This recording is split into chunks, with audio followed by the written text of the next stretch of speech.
Okay. Well, thank you very much for having me. Its incentives are right because I won't go over time since I'll be hungry by the end. So I guess this goes till 2 o'clock, right? Because it's 1 o'clock, right? And so so let me give you a little background on this. I'm an economist of industrial organization. I also work on energy economics and health economics. And this paper is joint work with Stan Reynolds, who's a colleague of mine at the University of Arizona, and with Mario Samano, who was formerly our PhD student, who's now an assistant professor at HEC Montréal, the University of Montreal Business School. The paper's recently been accepted by the Journal of Political Economy. And so on one hand, you know, the paper is kind of done, and I'm happy to present the results, but it's not going to influence the current paper. But on the other hand, I'm working on this topic, and I very much want to hear what everyone here has to say, as it's going to influence my future research on this area. And let me just say that the paper it's got a lot of moving parts to it. So please. Please stop me at any point if things aren't making sense, noting that I think this is being recorded. So ask questions at your own risk with that in mind. Okay, so you know, since this is a joint seminar at the Grantham Institute, I'm sure most of you are familiar with these ideas, but I'm just going to start off with 2 quotes that sort of illustrate the 2 sides of views on solar energy. So Paul Krugman, the Nobel laureate, who's also a New York Times columnist, said that, like just about everyone who's looked at the numbers on renewable energy, solar power in particular, I was wowed by the progress. Something really good is in reach. And then this is from Der Spiegel, the German news magazine, kind of the equivalent of The Economist or something like that. And it says, for weeks now, the 1.1 million solar power systems in Germany have generated almost no electricity. As is often the case in winter, all solar panels more or less stop generating electricity at the same time. To avert power shortages, Germany currently has to import large amounts of electricity, including by powering up an old oil-fired plant in the Austrian city of Graz. And this is sort of the nightmare case for renewable energy. You know, maybe it's working well, but maybe it's just not a very effective source of energy. Okay, so now turning back to what we're going to look at, renewable energy capacity has increased dramatically. This is caused by huge drops in costs, and also it's an integral part of policies to mitigate greenhouse gas emissions. But a key problem of renewable energy is intermittency. So, you know, roughly speaking, solar generators are only producing when the sun is shining, and if the sun isn't shining and you still need electricity, then you might have to fire up that old oil power plant in Austria that's not very good for the environment and very costly. Okay, so what we want to do. So intermittency is going to affect the economic value, or equivalently the social costs of renewable energy. And one of the possibilities that comes out of the Der Spiegel quote is that the electricity system operators are ultimately going to use costly backup generation to manage the intermittency of large-scale solar. Okay, and what that says then is that if we want to, you know, as we move to a world with a lot more renewable energy, with large-scale solar and wind, we may require significant changes, so different investments, operations, and demand-side management policies, and that these changes may be necessary to mitigate the social costs of large-scale renewable energy. I think I can just tap on this, right? Nope. Bad idea. Okay. How do we get it back to... Tap on the what?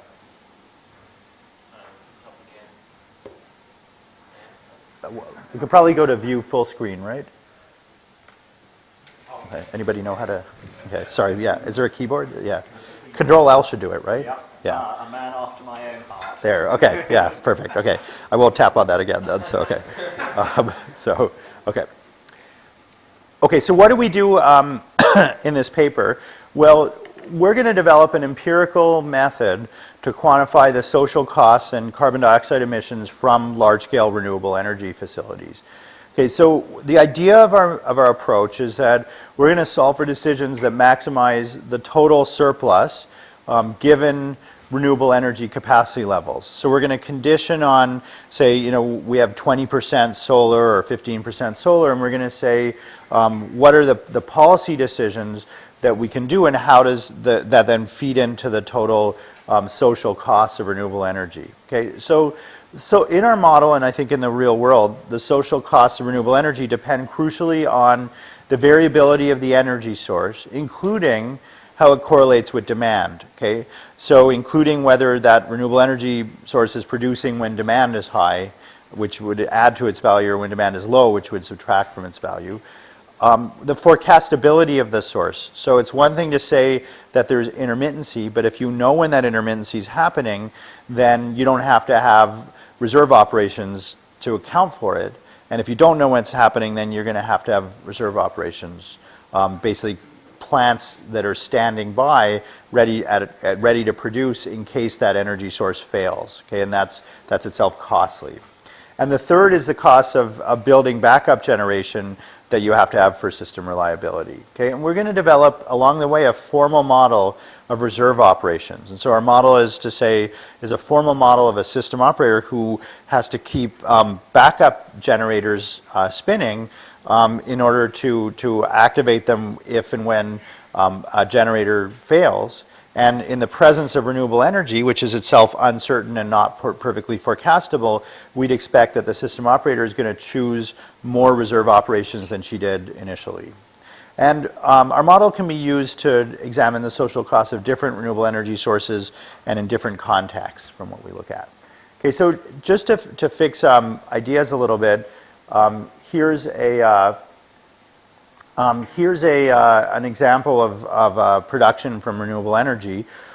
So these are 4 different renewable energy sources. The purple one is from Tucson, Arizona, which we're going to look at for our empirical analysis, and the others are from different parts of the United States.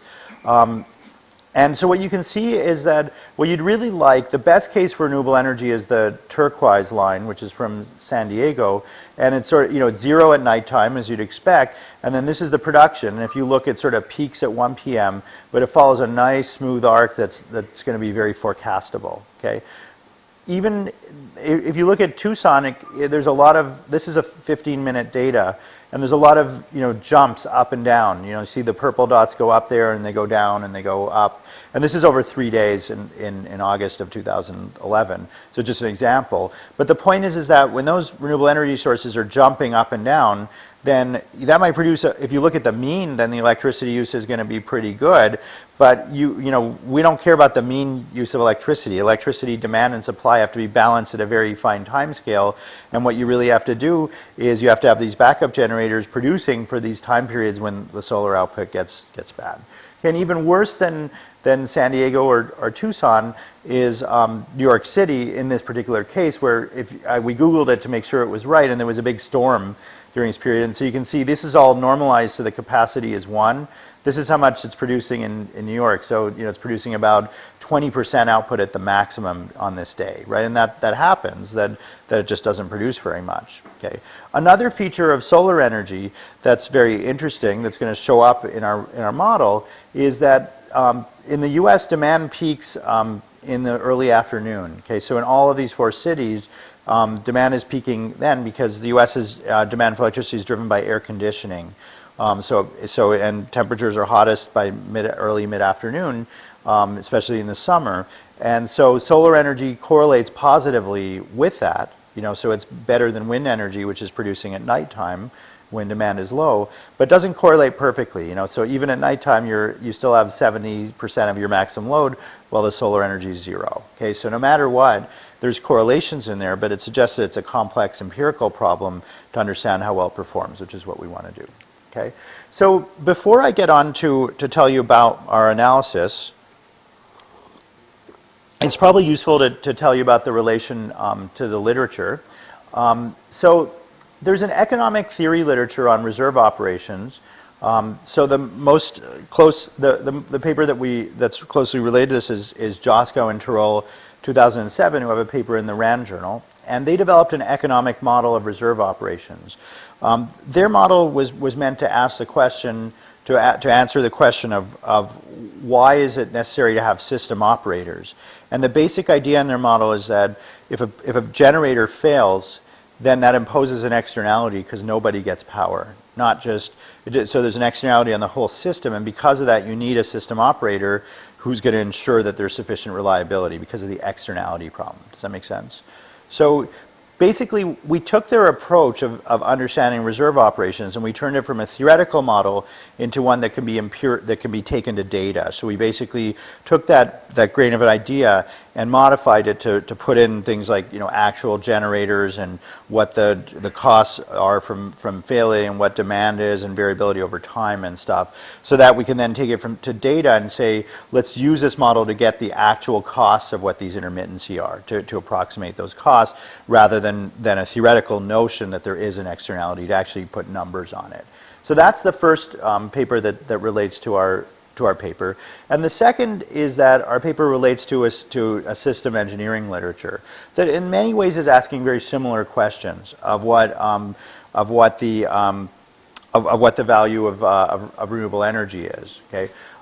So there's this one strand of this that focuses on output variability, including Mills and Weiser 2010, for instance. And in those approaches, there's no optimization. So there's no optimization on scheduling and stuff. And there's another that uses power system optimization models that, for instance, Richard uses in some work. And those models are in many ways complementary to what we're doing. So power systems optimization models will actually look at the optimal scheduling decisions and then again introduce renewable energy and see how those scheduling decisions of generators change. Okay, so what does our paper bring to the table relative to that literature? Well, what we do is we model reserve operations that are not rules of thumb but are based on optimizing decisions. And our optimizing in our case is not over cost minimization, but it's over welfare maximization. Okay, and so the two are linked, but they're not identical. And so what welfare maximization, what that does is it allows us to ask the questions of, if we have a lot of renewable energy, should we just live with more system outages? Okay, should we just be willing to say, hey, this is the cost of not burning our planet, that we're just going to have electricity that fails more often? And if it fails more often, should it fail twice more often or 20 times more often? And what's the social cost of those different things? Should we be willing to have more, a substitute for intermittency? A substitute for reserve operations is demand response. To have more people on real-time pricing contracts, is that a good substitute? To have more people whose power can be curtailed, or is it not? So those are the type of questions that we can get at with an economic analysis, and we can also get at the fact that we're combining the short term and the long term here. So we can look at the long term being investment in new capacity, and the short run being scheduling decisions and reserve operations decisions. Okay, and the third literature that we build on is an empirical economics literature. And so some studies in there deal with the time-varying generation profile, and others deal with capacity, but we combine the short and the long run in that. And one difference is so while engineers tend to focus on reliability and cost minimization, economists tend to focus on price, and this is a bit of a generalized simplification. But when you look at, the thing about price that's nice is, of course, it tells us societal values, so it tells us willingness to pay at the margin. But the key point is it tells us stuff at the margin, right? So prices are an equilibrium concept. And so if you want to ask about small level changes, price might give you a good marginal value. But if you're looking at large scale renewable investment, then the current price doesn't tell you what's going to happen, because prices will change as you implement large scale renewable energy. And you can't look at prices, but you need to solve for new equilibria, which is what we do. So our paper builds on that literature also. Okay. So I guess I already sort of went through this, which is that the system and engineering literature evaluates the costs of renewable energy, but it doesn't solve the welfare maximization problem. And economic analysis re-optimizes these operator decisions as a function of the renewable energy penetration. And that requires balancing the welfare loss from consumers from system outages against the costs of backup capacity. And it models both long and short run decisions, and it's consistent with large scale penetration. Mm-hmm. Yes, please. Mm-hmm.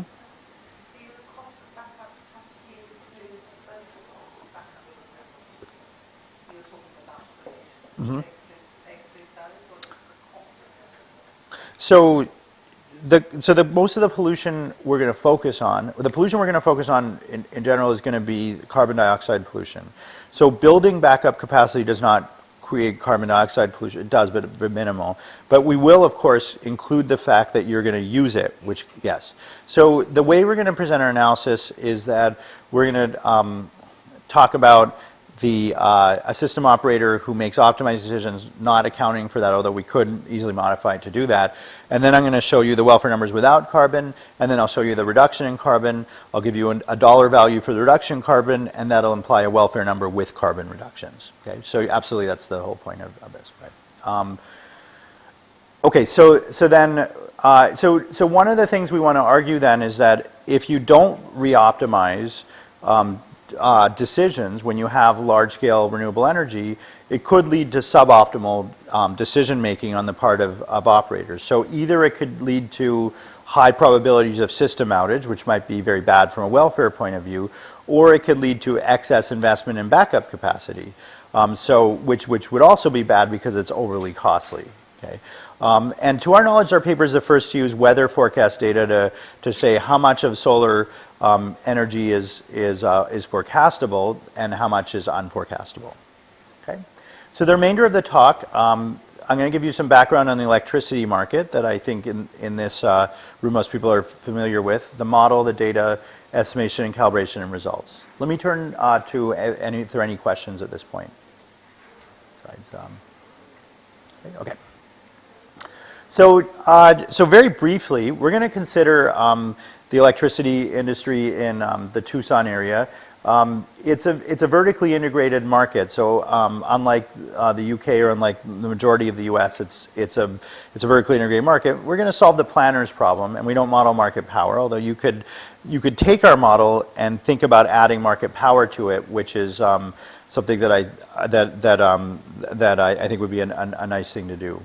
And like the mix of fossil fuel production in this area is similar to the average of the U.S., that's mostly coal or natural gas, and most of the planned capacity expansion in Arizona that's fossil fuel is natural gas combined cycle. Okay, and this is pretty typical in the U.S. where gas prices are low.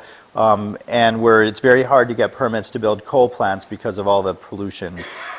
So our base analysis is just going to allow for combined cycle gas plants, and we'll show some robustness where we allow for also gas turbine generators that are also gas, but we never allow for new coal plants. Tucson is also situated within what's called the Western Interconnection, which allows for imports and exports of power. So our base model is going to treat this one metro area in isolation, but we consider imports and exports as a robustness check to look at our numbers. Okay. I talked a little bit about system operations, and it's probably useful just to say what we mean by them. So system operations involve controlling of generators, decisioning about rationing power to consumers, and control of backup systems. A system operator is charged with ensuring reliability in part by having generators that are available on this standby basis. And as in Josco and Tyrol, without system operations, each supplier is going to impose an externality. So every market has system operators, whether it's a regulated market or a deregulated market, you still have someone who's going to be in charge of this. In the US, there are these NERC standards that specify, NERC is a trade group, but these standards are federally adopted by the federal government, and they specify contingency reserves. So what they say is that utilities have to hold reserves that's enough in case its largest generator fails. So basically look at the size of the largest generator, that's how much they have to keep as reserves. And they also have to keep what's called balancing reserves, which are for demand fluctuation, and they have to keep 1 to 1.5% of peak load. And so that provides a benchmark against which we can compare the predictions of our model. Again, most of you probably know about solar energy, but solar PV systems use panels of material to convert solar radiation into DC electricity. They're unlike any other source of energy in that they're not spinning a turbine. They're solid state, right? Nothing's moving. And the inverters convert DC energy into DC current into AC current. The technology's been improving rapidly. we're going to use in our paper. We finished writing the last version. Well, we finished writing the second last version about in September of last year. And at the time, well, the data we're using is from 2012. At the time, we assumed that the cost of these panels is $4 per watt. And now, if you look at the cost of actually, we assume that the installed cost is $4 per watt. If you look at the cost per panels now, it's about 75 cents per watt. Now, there may be $2 or $3 in installation costs, but those are likely to come down over the next few years. So, cost of this is going down rapidly. Fortunately for our analysis, it's very transparent how the cost of this enters, so it doesn't really matter what we use as a baseline. It'll just change it in a very easy way that I'll show. Okay. The other thing about solar is that solar farms are typically located near urban centers. So there's another thing is interconnection costs. If you put a plant like a wind farm or a hydroelectric dam and it's far away from population centers, then there may be huge costs of transmission lines. But solar, people like to live in sunny places. So because of that, there's a lot of solar farms near where people live. The interconnection costs aren't that high. So, and if you wanted to use this analysis for wind power, you might want to model those because it's different.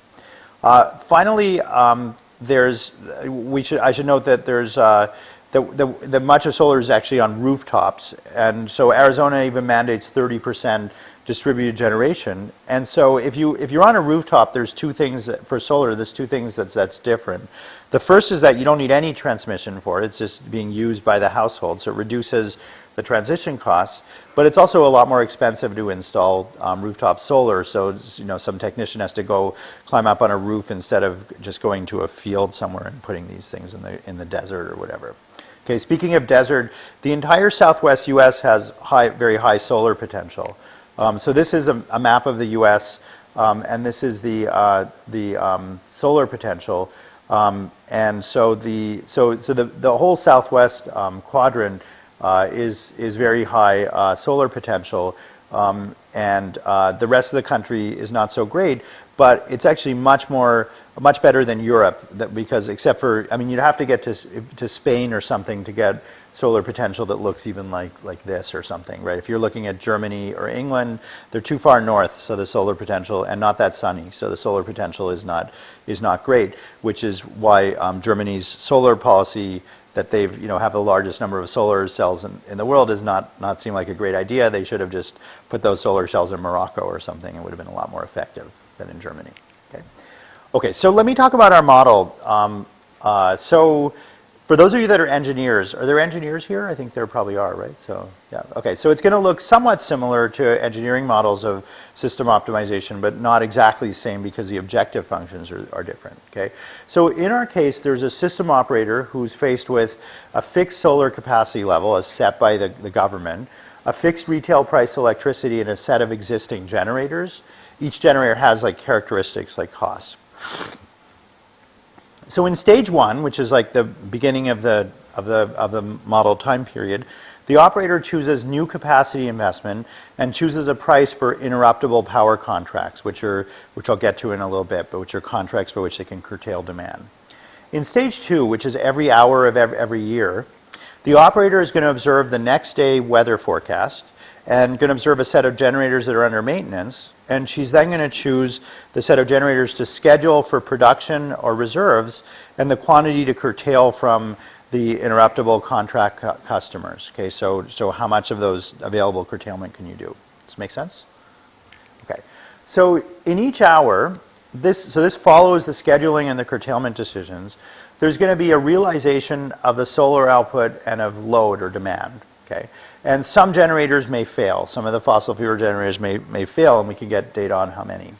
There's two possible outcomes. Okay? Either the load is less than the output plus the operating reserve after you adjust for line losses, in which case the operator is going to adjust generation to balance the load with the output. Okay? And in reality, in our model, we allow for this several times per hour, but just for exposition, it's easier to talk about it as once per hour. Or load is greater than output plus the operating reserves. Okay? In that case, you get a system outage, and there's going to be a loss of load for a large fraction of customers. So that's what we hope is a rare event that because it's going to be very costly, and you have to balance those rare events against the costs of maintaining those operating reserves. Okay.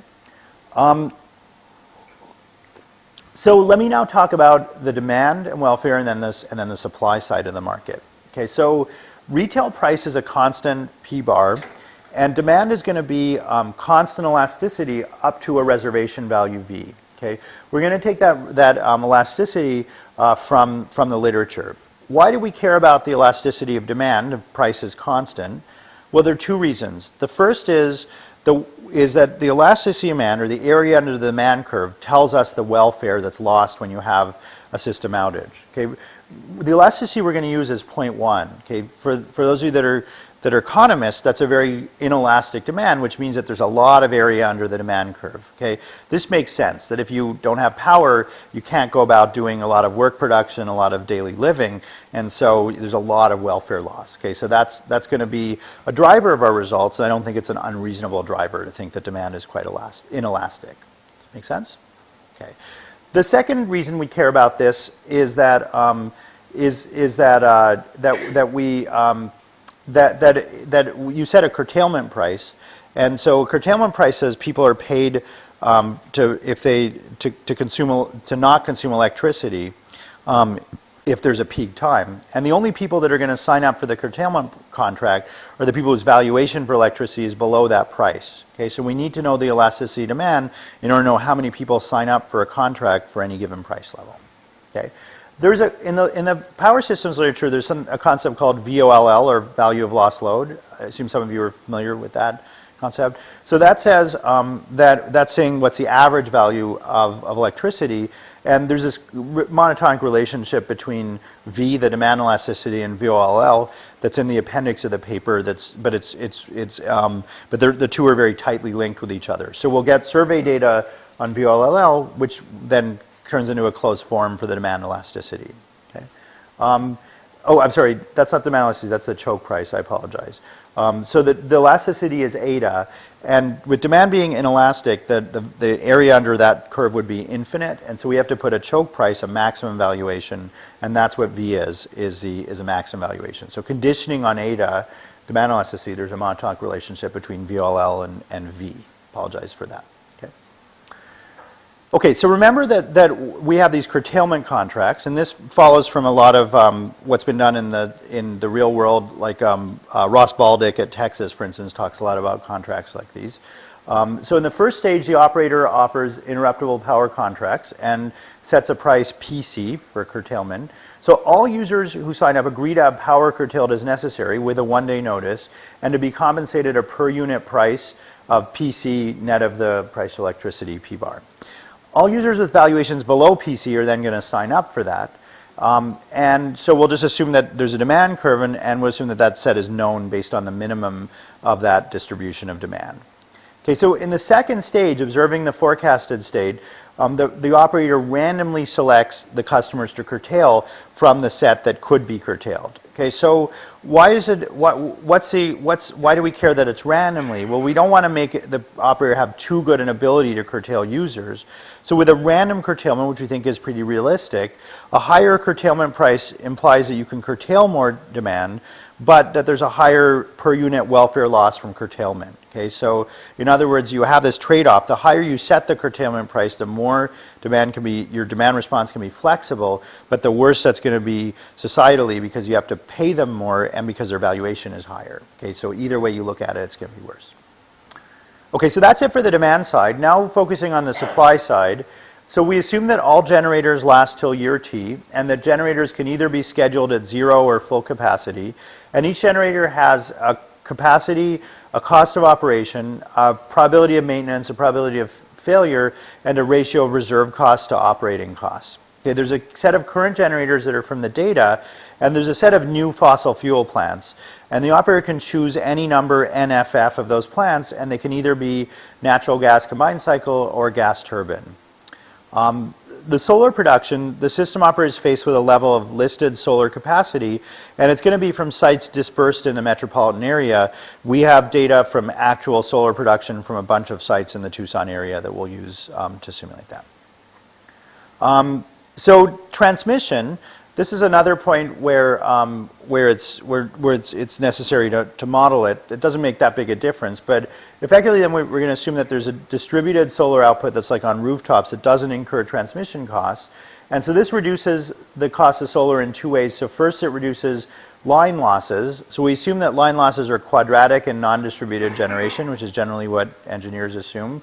So in other words, if Q is the net load, then line losses solve this quadratic equation, which then mean that we take the smaller root of that, which implicitly defines line losses, and we can estimate what that parameter alpha is from line loss data from TEP from the utility here. And line losses transmission also reduces the fixed cost, or distributed solar reduces the fixed cost of transmission. And so we assume that the fixed cost is proportional. There's a linear technology, so it's proportional to the maximum load that you have that's not distributed. Okay, so the system operator's problem in the second stage is she observes the weather forecast and maintenance status. She schedules generators and chooses demand curtailment. And then she observes generator failures, demand, and solar, so there's realizations. So possibly a system outage occurs. How much what's the loss from a system outage? Well, you lose the VOLL, the value of lost load. That's the average value of electricity times the quantity of electricity times the parameter D outage, which is the number of periods that your system is down times the fraction of people affected. Okay, otherwise, the operator adjusts the actual generation to be exactly equal to demand. And in other words, what she's going to do is she's going to take the highest cost plants and she's going to put them on reserve operations so they don't have to be producing but are just spinning. So they produce it. So the cost is some fraction of the cost of actually producing electricity. Okay, so this is the problem where the operator trades off system outage against reserve costs. Now, I don't want to go. So if you go to my website, the slides are there, and there's links to those decision problems. Does anybody want to see them? Otherwise, I'll just as soon skip them. But the math behind it is there. Anybody want to see them or skip them? I think skip them to get. It's only an hour. Okay, but please feel free to go to my website afterwards and look at them. Okay, so in the first stage, then. The system operator, so that was the second stage where the operator is choosing how many plants to schedule and how much curtailment quantity. In the first stage, the operator chooses the curtailment price and the number of new fossil fuel generators, and she takes the expected value of the surplus over all periods in a year and then discounts over the life of the generation units, which we assume is 25 years. Okay, so here the trade-off is that building generators is costly, but it avoids system outages in peak periods. Okay? And there's another equation that goes with that. Okay, so now that's the model, and now we have a process by which we calibrate and estimate the parameters of the model, and that's what I'm going to talk about now. So we get data from several sources. Most of these are publicly available. All of them are publicly available. Most of them are government sources. So there's the Energy Information Administration, the EIA, and the Environmental Protection Agency, the EPA, has data on generator characteristics and fuel and electricity prices. We get solar data from the University of Arizona, and they keep track of 58 geographically dispersed installations. We're keeping all installations within 40 kilometers of the center of Tucson, and so these are systems with a total rated capacity of 517 kilowatts. We observe them at a 15-minute level, and we have data for a 1-year span. We augment it with data for a few other things, like there's data from ERCOT, the Texas deregulated market, for spinning reserve costs, and we have data on load and what's called system lambda, which is meant to approximate the price from FERC, and we use that for import-export specifications. And for robustness exercises, we have import-export quantities from the EPA and startup costs from NREL, National Renewable Energy Laboratory. Here's a map of the sites of Tucson in our data. So what's over here is the size of the sites. So these dark green triangles are the biggest sites. And these are bands of 10, 20, 30, and 40 kilometers. We put the center of Tucson as the economics department, which is close enough to the center. It's about a mile from downtown. And you can see that we have data that's from a bunch in the middle of town. And these are, you can sort of see from the roads where people live. This is within 20 kilometers, a bunch in 30, and a bunch that are sort of in the outlying areas of town within 40 kilometers. Okay. Questions on that? And this again is publicly available data, so if anyone wants to use this, it's on the website for the Photovoltaics Research Center.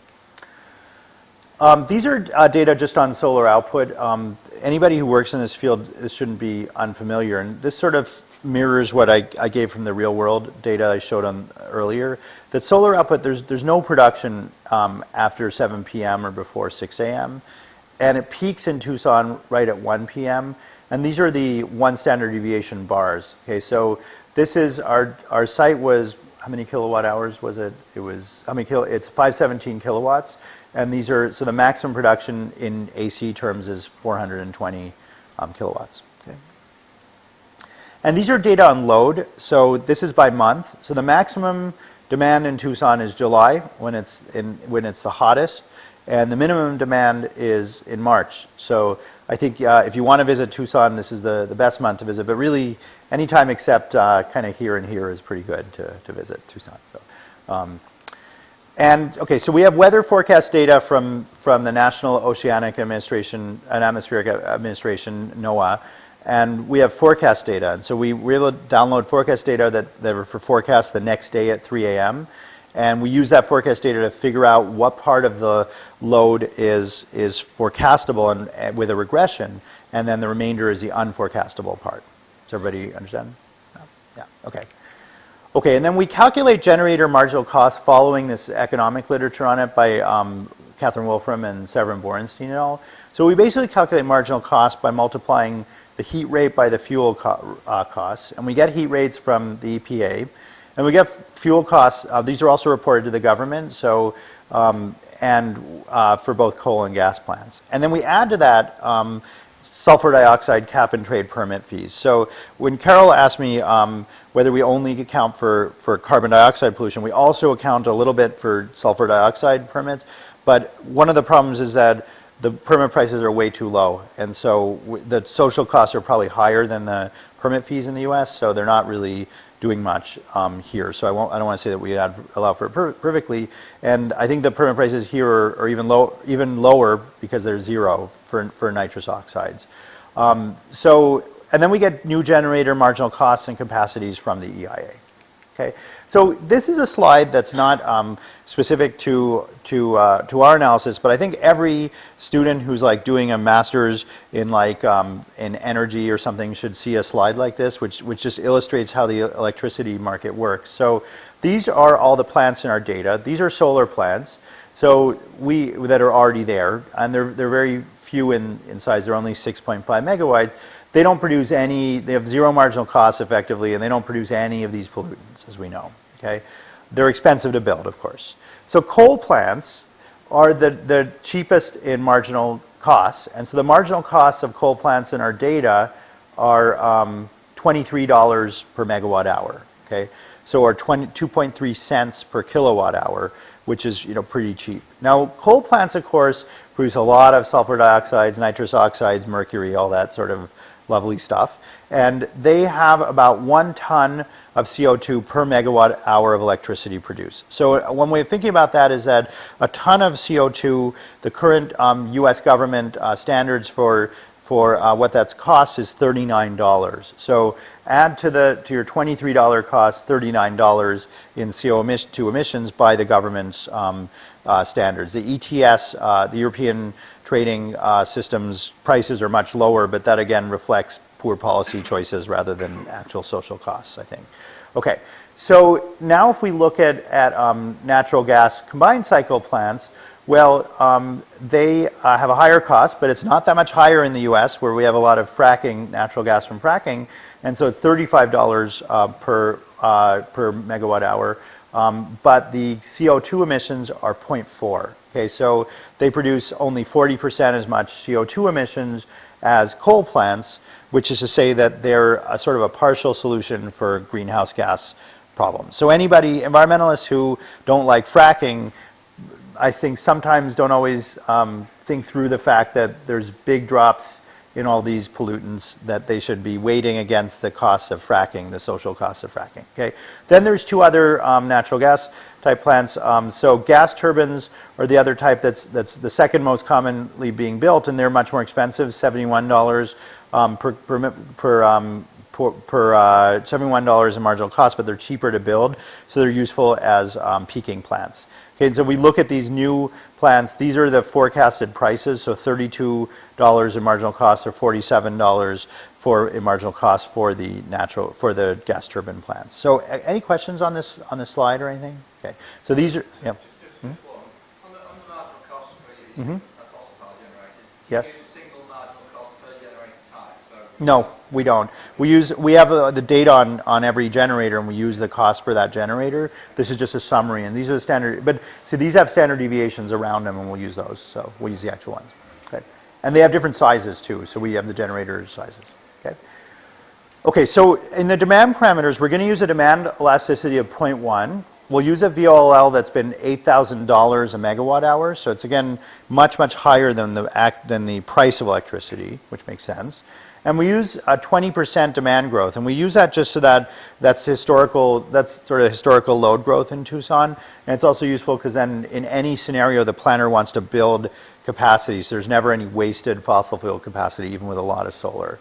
We use the mean retail electricity price of $98 a megawatt hour, and we're going to estimate load and solar with a joint regression model, a SURE model, an SUR model.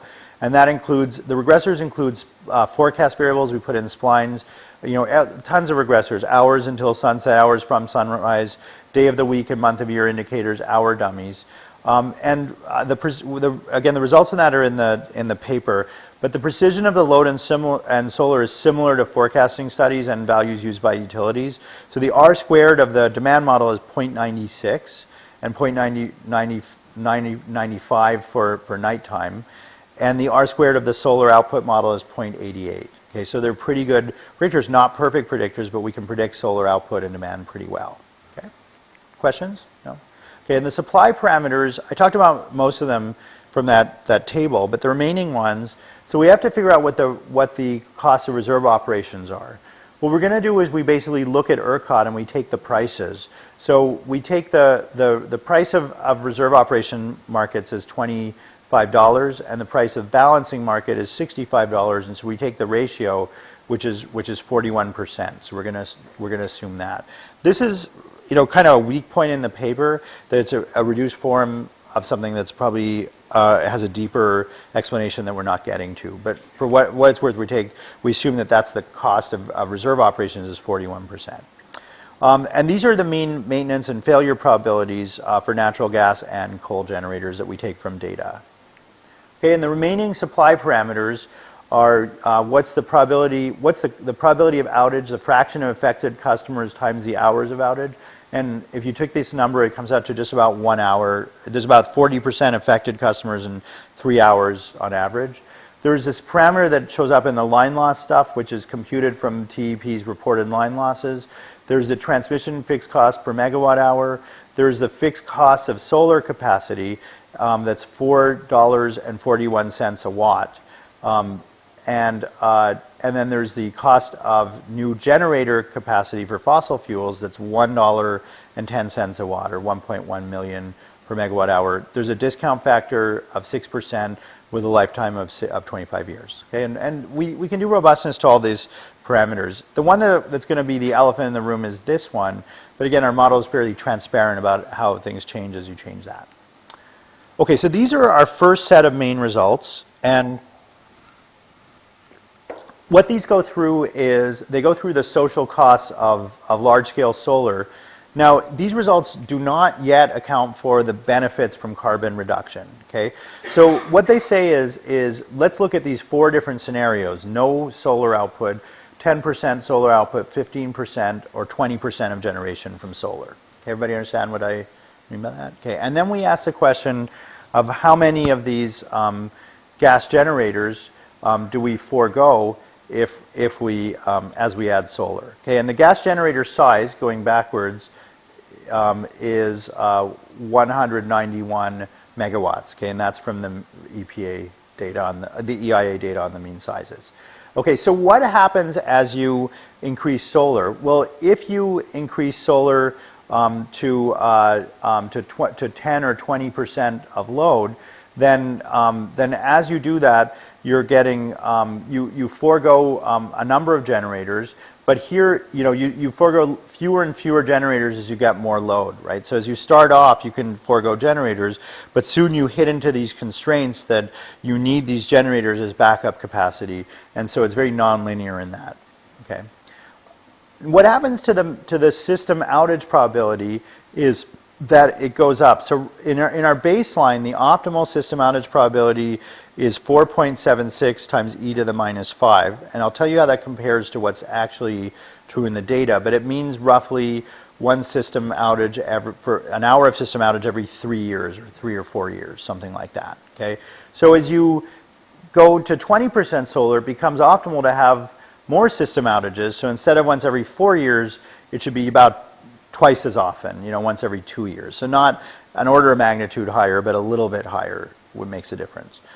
If we look at how much reserve operations they go up. So from 30% to 35%. And if we look at how much quantity is curtailed, well, it goes up, but it's sort of nonlinear in this. Okay, and the reason it's nonlinear is that there's these multiple technologies where you want to curtail more at 6 p.m., but you don't want to curtail as much at noon, right? At noon, you have a lot of solar output. At 6 p.m., you have not much solar output, but a lot of demand, right? And so it varies. So because you're building more backup generators, you have more capacity at noon, and you want to curtail less often at noon, but you want to curtail more often at 6 p.m.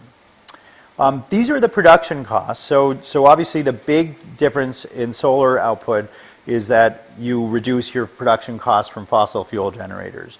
So they go down from an annual basis of $437 million to $332 million.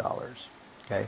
Reserve operations go up because the reserve probabilities go up, but they don't go up that much. They're really small relative to that. They're only $6 million a year. And gas generator investment costs drop a lot. So they drop by by $600 million or $500 million over the lifetime of the 25-year lifetime. But the biggest difference is, of course, that solar capacity is very expensive still, and so it goes up from zero, and it's just proportional to the amount of solar, so it's up to $8 billion by the end. Okay, and transmission goes down, but it's really small potatoes, especially as you get more. So it goes down here. The fixed costs go down about $15 million. Okay, when you add it all up, what we can do is we can say how much solar did you actually produce, and what's the loss in dollar surplus, and it starts out at $126 and it goes up to $138 at 20%. And then we can say what's the loss in dollar surplus and divided by how many tons of CO2 did you not emit because of this. And we get numbers that at the current level of solar costs are still very high. So $279, $283, $293. Okay, and so it's saying that at the current price of solar, you don't want to start investing a lot, but of course we expect solar prices to drop a lot, so that's not necessarily damning about solar. Okay, questions on this? Yes? Mm-hmm. Why did it go down in price? So there's a bunch of things happening at the same time. One thing is that you're substituting away from dirtier plants, right? So the plants that you're substituting away from here are more coal plants. Coal plants are lower marginal cost, but they also they're also producing a lot more CO2. So those two effects counterbalance and turn into a net positive. So because the system operator is not taking that into account. Yep. I just want to understand why reserves are about the energy requirement. Because if I remember earlier, Mm-hmm. it's I think using to say that the reserve requirement is 1 or 1.5. Oh, I'm sorry. That's the reserve. There are two types of reserves. There's balancing reserves, and there's I can't remember what the other cut is called, but reserves in case of your plants going down. Okay, so the largest actually this sort of I talk about it right here. So the NERC standards actually they imply 23%. So basically the largest plant that TEP owns is about 22% of demand. So most of the reserves are to account for plant failures, right? Generator failures rather than balancing reserves. Okay. Yes, a question? Yeah. I mean, is it fair to say that it's not so much the intermittency which is driving these costs, but simply the Oh, absolutely, yeah, and I'll show that on the next slide. Absolutely, totally fair. But again, the high costs of solar are going to go down. The intermittency effects are not going to go away, right? So we're interested in saying what are the true costs of intermittency versus those other costs. No, absolutely, the high cost of solar is the elephant in the room. That's totally fair, and I'll show you exactly. It would be better to see, maybe doing this next, but just To break it. What would be the cost if solar would be flat? Solar production would be flat. Yeah, we do that on the next slide after this. Okay, yeah. So in other words, but let me now just still focus a little more detail on the last slide, which is so an easy way of thinking about solar, the sort of simplest rule of thumb is what's called the levelized cost difference, which means what's the discounted average cost over the lifetime of solar. So if we looked at the average cost of solar, it's 180. The discounted average cost is $181 per megawatt hour. That's what's implied by our numbers. And if we look at the average cost of gas generation from the EIA, it's $86. Okay, so if we look at the difference between them, then it's this number is wrong actually, but this number is correct here. The difference is $114. This is I think $66, not 86. Okay, so the difference between them is $114. Okay, so that's the simplest way of characterizing average cost of characterizing the net social cost of solar is the levelized cost difference. If we compare that to the social cost of 20% solar is $138.40. That's what we're calculating. So it's saying that all of these differences in intermittency and stuff add $24 to the cost of solar relative to just pure levelized cost differences, which a little bit gets at your question. Okay, but we have many ways of getting at it. Okay, the system outage probability of 4.8 e to the minus 5 is similar to this NERC 1 day in 10 years standard for how often there should be a system failure, and it depends on whether 1 day is 24 hours of outage or one event, and the interpretation varies across utilities. Okay, I already talked about the reserve ratio. It's a little bit higher than what's used. And the curtailment prices that we're finding of about $550, $600 are similar to what Baltic, towards the high end of this numbers that Baltic reports, but within the range of what he reports are actually used. So it's saying that even though we're looking at this optimizing model that's not using actual system operator decisions, what they're actually currently doing is within the range of what we think is optimal. It's pretty close to what's optimal. Okay. Here is a decomposition of this of the different social costs of the 20% solar, and this gets to your question, I think, more exactly of one of the cases. So the base case is feasible solar. From the 2 slides ago, it's $138.40, and you forego 7 gas generators. Okay, if you could get rid of the unforecastable intermittency, so if solar produced exactly at its forecastable mean, that would reduce its cost to $132. Okay, we'll reduce it by $6 a megawatt hour. So that's, and if you could fully dispatch solar, so if you would basically solve the problem of saying, now let's assume that you could produce the solar exactly in the periods when you want it, okay, then the cost would go down to about $92. Okay, so if you look at these 3 numbers, and you said this is sort of 90%, 85% of the way towards this, okay, towards the top number. And it's not entirely coincidental that the R squared of our regression of forecastability is about 0.85. Okay, so you're basically getting from that R squared the fact you can mostly forecast solar, so most of the costs are in forecastable intermittency, not unforecastable. If you did what I think your exact question was, what if solar just produced flat across the whole daytime? Across the whole day and night time, that is, across every hour, the cost would be $133, okay? And it's not that much lower because you don't want to produce at nighttime. You like producing in the daytime, but you also like not having unforecastability, okay? If you could eliminate distributed generation, then your costs start to come down. So a lot of my friends say, well, if you're going to get rooftop solar, and I said, it's actually bad for the environment to get rooftop solar because it's more costly. You should actually be producing it in solar farms. The costs would come down substantially.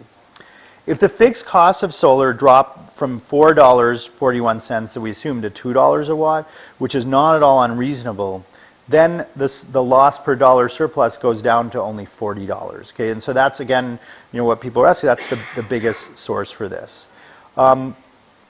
Lastly, we look at policy reoptimization. So we ask the question of, what if you had exactly the same policies as without solar? So you had exactly the same reserve operations and so on.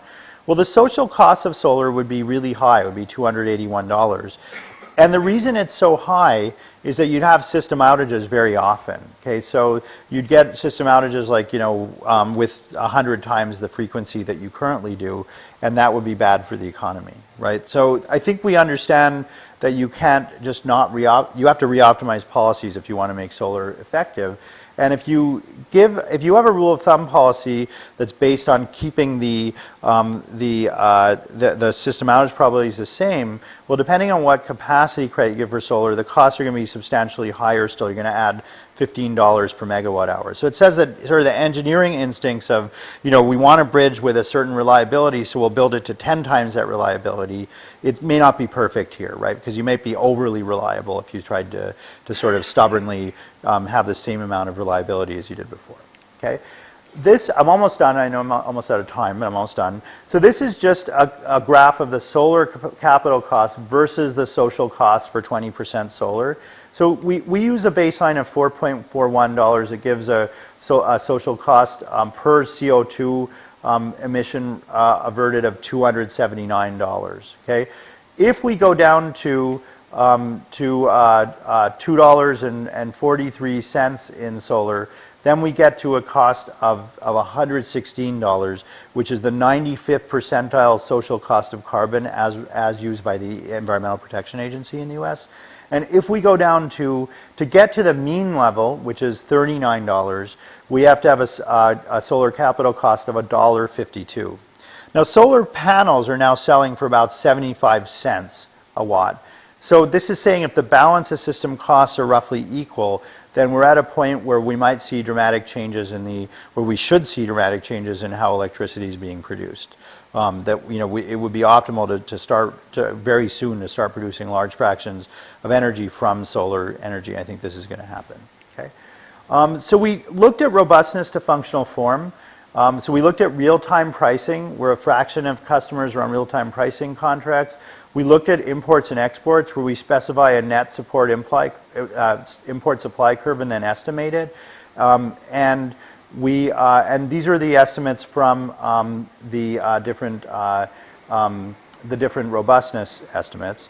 So there's kind of two takeaways in this. One is that as you change values, the sort of baseline surplus changes a lot. So if you raise your value of lost load from $8,000 to $12,000, your baseline surplus is going to hugely increase. Okay, this is just the surplus from being in the economy and getting electricity. It's going to be $202 billion instead of $134 billion because we're saying life is more valuable. Okay, that's one takeaway.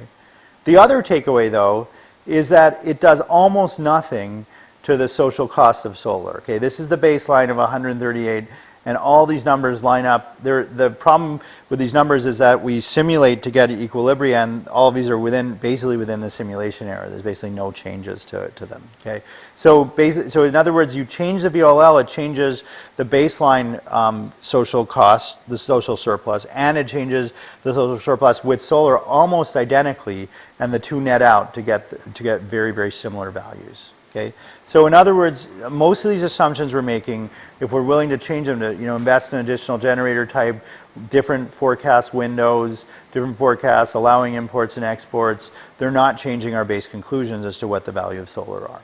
Okay, and this is looking at the last set of robustness. This is the solar social costs with increased data frequency, and here it does change it. So it goes from like $138 down to $135 if we go to 1 hour data. And if we had even finer data, you could sort of extrapolate and see what you think might happen. And this is with increased geographic dispersion. It is dropping the social costs. And these are different sites here. Okay, the reason it's so different is that these sites within 10 kilometers are older. And this is real-time pricing. It does not change it. This green line shows that it's almost the same. Okay, so in conclusion, we've analyzed the value of renewable energy with a three-part approach that accounts for intermittency. So we have this theoretical model that's based on Joskow and Tirole. We have a process to estimate and calibrate the parameters from publicly available data. And then we have a counterfactual approach to look at counterfactual policies, a computational approach to look at counterfactual policies, where we solve for optimizing decisions under different policy environments and see how they change. Okay, the biggest limitations for our model that's not in there is there's no dynamics, there's no startup costs, although we do characterize them in the paper and show that they add at most about $2 to $3 per megawatt hour as you add a lot of solar. There's no market power in this also. The costs of unforecastable intermittency, I think, are less than most utilities and forecasters believe to be true, and the optimizing approach here is important. It also says that given large renewable penetration, utilities may need to obtain knowledge about how to change their decisions, about how to change demand side management contracts or reserve operations. And the social costs here, while we look at one particular area, are probably very similar across the Southwest U.S. And it says that immediate investment in large-scale solar would reduce welfare, but that when you get to $1.52 per watt, solar is actually welfare neutral and welfare increasing below that. Okay, that's it. Unless there are questions, yes. Are you planning to study the effect of batteries, lithium-ion batteries, in view of balancing to additional generation? A great addition as a next paper is to add in, that's another way in which there's dynamics is, of course, storage, right? That's another tool that's currently very expensive, but the prices might come down a lot. And so I think that's very important, is to understand how storage and renewable energy together are going to interplay to change the values of it. So absolutely. And you could take this model with some additional computational burden and look at storage in that. So. And I suppose a quick follow-on to that would be the fairly simple thing you could do within the existing framework of this model would be play around with your 0.1 demand elasticity to simulate smart appliances. Yes, Some other exactly. things that being able to respond to. Yes, that's absolutely right. And I think that, mostly what we think is that, as you said, that understanding how demand elasticities will change is about, what's my current demand elasticity? Well, it's pretty low, but if I had a thermostat which could look at the forecasted prices and say, well, gee, Gautam, I know you don't really care how cool it is, you're willing to take a few degrees hotter, but if you could save $10, today, I would do it. But but I'm too lazy to push that button myself or to look up what the forecasted price. I don't even face prices, so I don't care. But even if I did face prices, that alone isn't good enough to make me change my behavior. I'm going to have appliances that figure out that for me. But if you add them together, you're going to get a lot higher price elasticities, and that's again something that's really important for this, right? So. Any other questions? So, yes? I think in your second last slide, you proved something which I want to see proven and if I can go. Graph B, you're showing, I think, that costs are going down with the spatial distribution of the PV farm. Yes. Intuitively, I've always felt that should be true, but I've never seen anyone prove it. Oh, okay. Well, I'm happy. Yeah. You have. Yeah.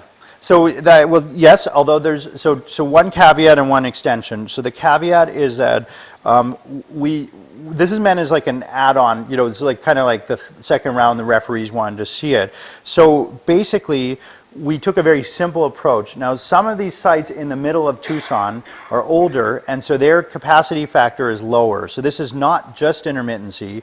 This part is, I think, just intermittency because we've looked at it. But the first part, they're actually producing at a capacity factor of 18.5% instead of 20% for the ones further out. Either they're older or it's shadier because there are more buildings. So we could have adjusted it, but we thought that was beyond the scope of this paper. Now, the addition is that I have a student who's working more on these issues of intermittency, Anatoly Kokoza, who will be on the job market in a couple of years. And he wants to, is saying this and saying, well, we can normalize those and then see exactly how much it matters. And we can also solve the optimizing problem of where should you put the solar. So you can rebalance. We have those 37 sites. You could put more on one or less on one or more on the other. How should you do that to minimize the intermittency costs? And so you could do all that with this approach, right? So, yeah. But thanks for saying, I didn't know that it's new, so I'm happy to hear that. So, yes? So I read somewhere about interconnectors that in the US the interconnecting system is suboptimal because of the relationship between the states and the federal government, and is unlikely to change because many states question the federal government telling them. Especially in Arizona, we don't like the. Yeah. So though. That affect Yeah. things, say the ability to bring in, say, wind power from Texas or to move renewables over long distances? I haven't heard that there's too little transmission. So in fact, and I could be wrong about this, but I do know, for instance, that so California has a pretty high renewable portfolio standard, so of 33%. So the biggest solar facility to date, I think in the world, but certainly in the U.S., is the Agua Calientes facility in Arizona, and that's actually owned by Southern California Edison, if I remember correctly. And so they don't. So it's not even in our data because it doesn't produce power that's going to TEP. It's just owned by California, and they found the land cheaper to build in Arizona. So I don't know that we have underinvestment in transmission lines between Arizona and California. Solar facilities are near these existing transmission lines. Now there's a separate issue, which is like Texas has a lot of wind potential. The entire sort of midsection of the country to the east of the sort of Sun Belt is very windy, the Great Plains. But those are really far from population centers. So it may be that it's hard to build things because of decentralization in the U.S., or it may just be that it's costly because it's a big country and there's a lot of mountains in the way. And in general, infrastructure is very expensive to build in the U.S. relative to Europe, and certainly relative to China or something. I don't know why that is. I mean, it may be sort of federal, state government stuff, or it may just be high litigation costs, for instance. But I don't know if it reflects true costs or whether the costs are just overly high because of regulations or inability to cooperate. But that's a good point about that. So, anything else? Okay. Okay. Thank you very much indeed. My pleasure. Thanks.